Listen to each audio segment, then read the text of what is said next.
Hello and welcome to Island Ripple. My name is Vanessa and I am here with Natalie Glitzenhern Augustin. Well done. Oh, wonderful. And we're going to talk a little bit about her and, her company, what she does.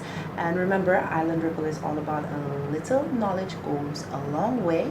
We want you to pass on this knowledge. And so we're going to be talking about banking and debunking certain terms that may get you a little confused. So welcome to Island Ripple. Thank you for having me. All right, wonderful. So I know the St. Lucian public sees the face, knows the name, but may not necessarily know. So Okay. let's debunk that first and tell us at Island Ripple who you are, exactly what it is that you do. Okay, so Natalie Glitzenhern Augustin, as you said, English born. I've been in St. Lucia for 27 years. Nice. So the Glitzenhern part, my mother married a German and gave me her name. The Augustin part, I married a St. Lucian, he gave me his name. Okay. And that sort of brings me here. Yeah. I came here almost straight out of law school. Okay. So if I remained in England, I would have done my pupillage there, but I came here and there was no need to do it, so I sort of like started straight from law school here in St. Lucia. Okay. So it's been 27 years. 27 years. Yes. You don't look a day over 27. Why, Let's thank get you. that out of the way. Okay, so we know you. So I know there's a difference between, is there a difference between a lawyer and an attorney? Or no? Terms, yeah. No. Just terms. Right. Okay, all right. Although in England, the slight difference is between a solicitor and a barrister. Okay. Right. All But right. here the profession is fused, so we call ourselves notaries, solicitors, and barristers. But in England, you're one or the other. Okay. And so your schooling is slightly different. And as I say, we do a 2-year training contract as a solicitor or a 6-month pupillage as a barrister. One, you'll see go to court wearing the wigs sometimes. Right. Those are the barristers. And then the solicitors are the ones that you go to see in your office. They do go to court as well, but at the lower levels. Okay. Yeah. Well, that's a piece of information that we needed to know because I always wanted to know that for real. I really did. So yeah, so we know you as a lawyer. Apparently you do. But there is another side that we do not know. We know that you have a company named Fincos. So some people have this term in their heads, offshore banking. We use that a lot Yes, in St. you do. Lucia. But due to a recent conversation, we understood that that is a wrong term. So let's start from there. So why is offshore banking the wrong term to use? Okay, so I'll go back one slight step. So Okay. yes, correct, lawyer. We have what we formed as the international financial services industry. Okay. Started in 1999. And under that, you have to acquire a license in order to provide services within the industry. Right. Those services include formation of companies, licensing of banks and insurance companies. Okay. But then somehow or the other, the term that's stuck in St. Lucia is offshore banking. Oh, wow. Okay. So that's at the, I wouldn't say the end of the scale, because all of these entities, they start out as companies, but then some are specifically licensed, and one of those is a bank. Okay. So you might get an offshore, or an, well, we call it offshore loosely. So the international financial services, more generally known as offshore, and then somehow the offshore and the banking stuck together, and everybody says offshore banking. Offshore banking. Right, Yeah, yes, yeah. Okay, all right. So tell us about what would a business person need to know? So say, for example, because I've heard this loosely just around that, if you would like to have a bank account in another country, there are certain things that needs to be done. Is that part of what, your company does?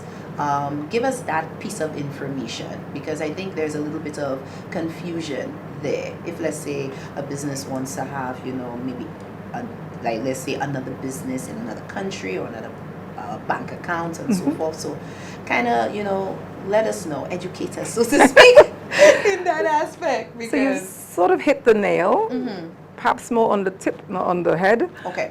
In that it's the other way around. Okay.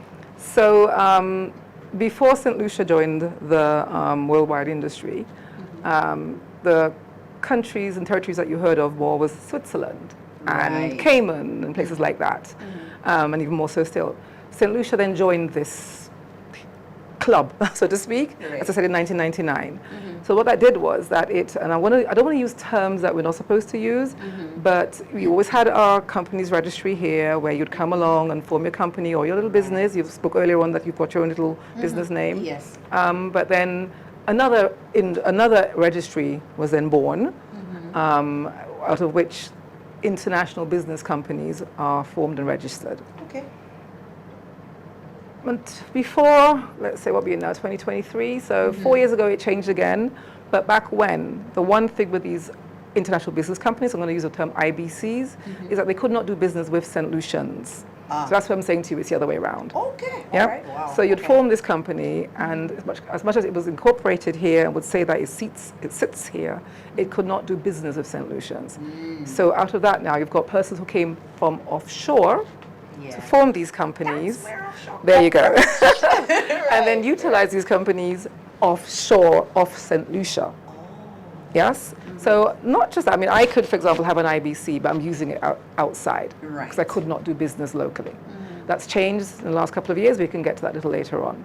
So again, that's another one of where the terminology comes from, because you will use this company offshore. So what it did was, in a way, was to sort of segregate a domestic company operating locally and doing business with myself and yourself, and those who would form a company in St. Lucia but use it offshore elsewhere.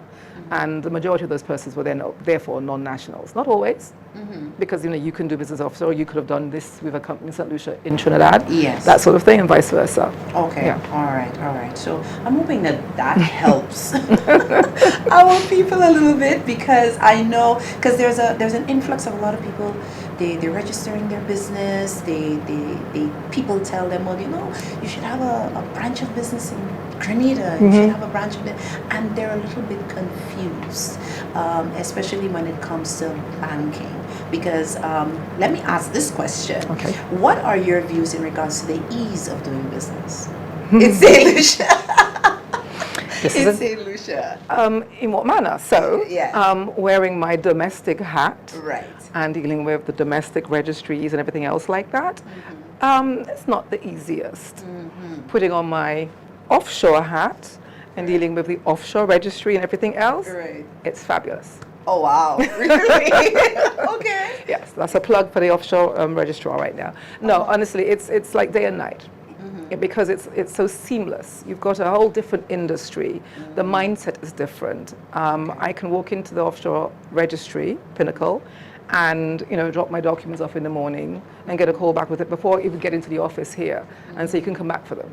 Oh, okay. Because I think, as I say, to use it with mindset, you're dealing with persons who are offshore. They want the things now for last week Friday. And you try your best. You're not going to cut corners, but I mean, that's the way the industry is. That's the way that world moves a little faster. Put on your domestic hat and the way things happen in St. Lucia, it's like, we're going to get there. So you drop it off, and the clerk drops it off, and she may come back next week Friday with something and not, and then you call somebody, and it sort of drags on like that. So that's why that ease of doing business is different. So not the use of that vehicle you end up with, but just getting it in your hand is totally different. Yes. So our offshore clients, if given a chance, would always seek an IBC over a domestic company. For that, how soon can I get it, Natalie? 24 hours. How soon could I get it, Natalie? 2-3 weeks. Yeah. Okay. And so I said later on, but the companies now can do business in St. Lucia, so that's where that choice now comes in as to what vehicle I will register. And we've got many clients who are saying, well, if I could do that in St. Lucia now, I don't want one of the domestic companies, I want an IBC. Because I was about to ask, Yeah. would you suggest that people should just create an IBC in regards to, would you say depending on what kind of business that they're doing? Yes. Okay, Yes. all right. Yes, because domestically, you're going to think of yourself, you're here, you're going to form a company here, most likely you're sitting here, and you're going to be using it from here. As I said earlier on, with the IBCs, 99% of those persons are not here. They can now form an IBC and do business in St. Lucia, but they're still going to be in Jamaica, in England, in the US. How do they operate when they're not here? because the one qualification of the changes in the IBC Act is that you need to show some sort of form of substance here.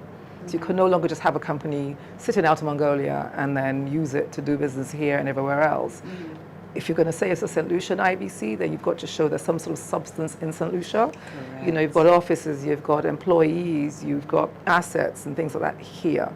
So that's the difference. And that then leads into another little, we can speak later on about, is the tax differences Right. between the two companies. Right. So it's not just the banking part, but the Actual majority is business. tax. Yeah. And that's one of the sort of reasons why people, again, will look at which company do I have and how am I operating for the benefits you may get in that regard. Okay, because I think, because I spent some time in Trinidad, established a company over there, and when I returned to St. Lucia, when I tried to do a business bank account, one thing they said to me was that I needed to register the business in St. Lucia yes. to get.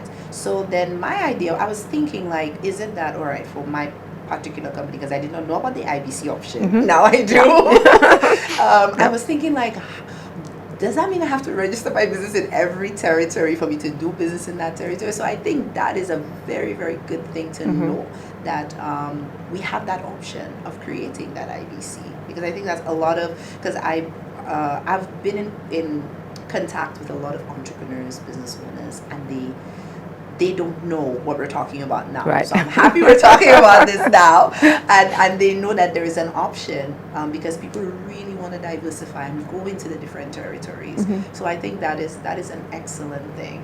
So I think with that, we're gonna wrap up part 1. Oh, okay. Yes. That was easy. Yeah, we're gonna wrap up part 1, because in part 2 we're gonna go now into the meat of the matter as to exactly what it is that you do, your company does, and how business people, business owners can actually get to register as an IBC. Okay, I'll try my best. This has been Island Ripple, where a little knowledge goes a long way. Be sure to pass it on, because that is the ripple effect.